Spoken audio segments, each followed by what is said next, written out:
Nagledali smo se svega i postali svjedoci kako se najveća otpad ljudskog društva bogati preko TikToka. Upoznali smo pojedince koji opet i pruže nešto zanimljivog kontenta.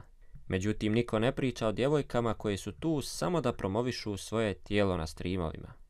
Znamo za one što u videima pokazuju tijelo, ali kakav kontent djevojke nude u svojim streamovima?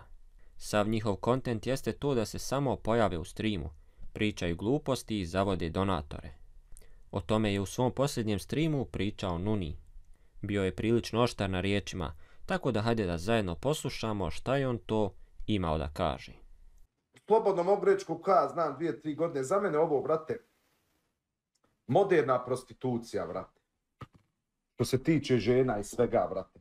Jer vi kad uđete, kad vi vidite kakvi tipom djevojaka lajvaju, brate, na ovom TikToku i sve, stvarno ima lijepi, zgodni i to sve, brate, i ljudi šalju i pare i sve, brate. Da sam ja bio na ovom TikToku i upečao patla, ne kažem ja.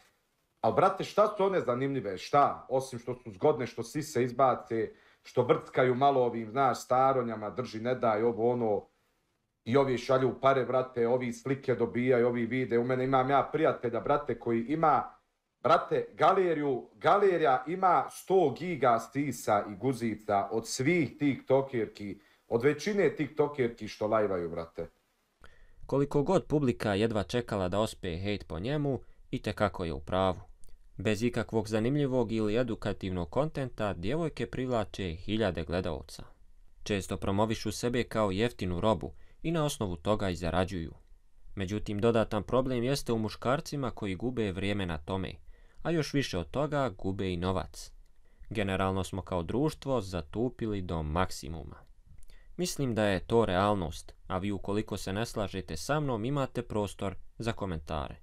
Do sljedećeg gledanja imate pozdrav od Nedatora. Ćao!